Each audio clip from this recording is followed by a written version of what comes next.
Hi, welcome to Cubs and Culture for February 7th, 2018. We'll be continuing with Midnight Cowboy. I guess this will be my first true part one, part two series. A quick baseball update. Yu Darvish has multiple $100 million plus deals in hand, so we are literally waiting for him to choose. We are 7 days away from pitchers and catchers reporting, so let's get going, guys. So there's that. And once the season starts, I'll probably get more into baseball. Anyway, continuing now with sort of the story analysis, I was talking about Lacanian gaps, which are about how one side is sort of an ideal and the other side is sort of messy. And so, again, with Joe, okay, so here's the actual spoilers plot. It's basically Joe is from Texas. He had a rough childhood where he was sort of abandoned by his mother to live with his grandmother, who had a series of cowboy boyfriends, and then he gets it into his head that he wants to become a hustler, gigolo or hustler. So he goes to New York City. His first client, Cass, rips him off. Steals, basically takes $20 from him.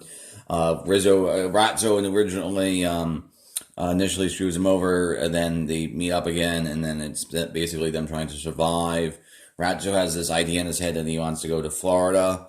And so at the end, he finally gets the money after possibly killing one of his male clients. They end up going to Florida. On the way, because Rizzo was crippled and sick and decrepit, he dies.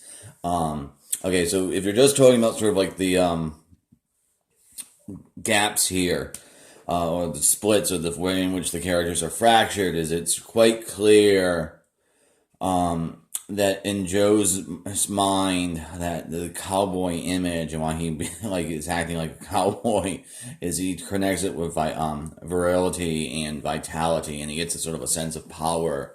And then because of sort of the relationships that he had, the only time he really sort of connected with a person was with this this girl named Anne, who kind of implied the first time they have sex, she whispers into his ear, "You're the only one, Joe." And so he sees himself at the beginning of this movie as this cowboy, a virile man who women will just be falling over themselves to pay to have sex with him. Now it doesn't work that way because he's really he shouldn't be he's really bad at his job, and I don't just mean that it takes him 3/4 of the movie to get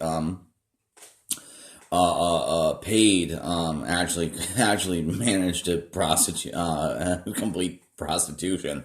I mean, is he doesn't have a lot of people skills, and a lot of the times he's very, very awkward around people, and so he's bad at he's good at sex but bad at love.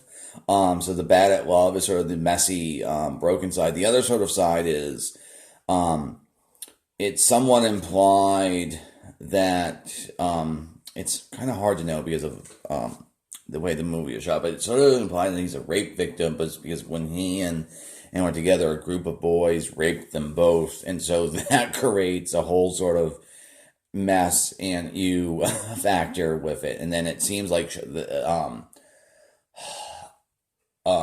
"You're the only one, Joe." It also sounds like that Anne blames him, like she said only he raped her, when it in fact was a group of other guys.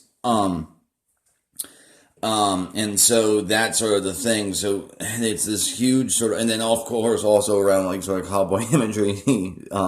Joe thinks Joe's ideal is cowboys are really, really straight, but in the movie it's very, very clear that Joe is mistaken about that. That it's actually very, very gay. Okay, and so that's sort of that sort of Lacanian gap there. And you also have Ratso and Ratso Ratso and Razzo versus Rico, because this is a whole thing, because the character Dustin Hoffman plays is constantly insisting that he should be called Rico and not Ratso. But the thing is, you can almost see it as I'm trying to insert his idea, which is for Rico, he's a charming cat about town who's sophisticated, who would be the life of the party once he gets to Florida. And Florida's sort of the ideal, versus Ratso, who's this crippled street person and con artist, who isn't charming, that he is very uncouth, and he can talk a mile a minute, and he can knows how to work the dumb hicks, but he's not really all that sophisticated. He's clever, but he's not as clever as he thinks. Okay, and so you got that sort of thing, and then they sort of also work as really good foils or Lacanian gaps for each other. So because like Joe is sort of dumb and Rizzo is sort of smart. Joe is physically strong, Ratso is weak, one's tall, one's smart. Joe doesn't talk a lot, Ratso talks a mile a minute, etc. And you can almost see themselves as sort of the subjectivity that together, like the relationship makes like one whole person. The problem is it's two. Okay, so there's that sort of thing. Now the thing is, one of the things about this I like about this movie is the character arc is very subtly done. Because at the end, when they're going to Florida, Joe puts away, he says he's going to get a real job, etc. So there's this really touching moment where he throws away his cowboy get up and stuff. So there's that, but it turns out, and this is like one of the things about like Lacanian Gap, that his character arc is a couple of seconds too late, because when he's talking to Ratso for the last time, he says, I'm going to get a job, etc. It's going to be, I'm going to do well, Ratso, Rico is how he says it, and it seems like it's just 2 seconds too right where he finally grows up, because the way in which the scene is shot, it seems like Ratso died right before Joe started to call him Rico fully. So they have sort of that tragic aspect to it. Okay, so let me I don't know if I have enough time. Let me just pause here, because I have like 4 minutes left on this video, and I want to get into the adaptation a little bit. Let me just also say, all the sorts of Ratso and Rizzo are the best drawn characters, because they're really what the movie is about, but all the other sort of characters have sort of like Lacanian gaps or fractures subjectivity in this way. So like Cass, who was his first female client, for example, from her perspective, I read that scene because they have sex,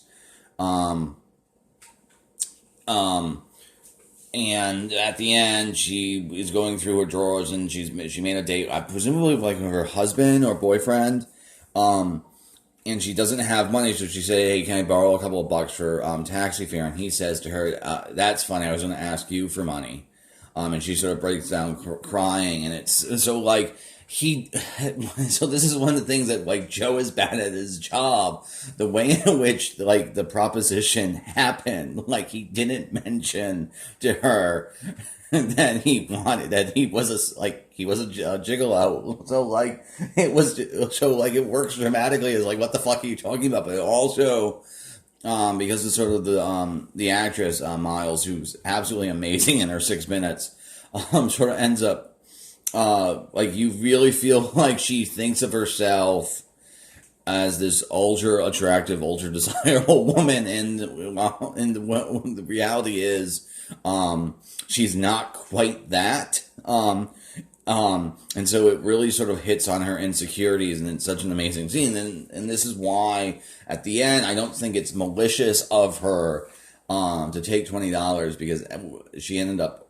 Like he ended up offering her his wallet, and she um, wallet, and she could have taken more, but the thing is, he really sort of hurt her feelings, and like, God damn it, that's like what you shouldn't be doing.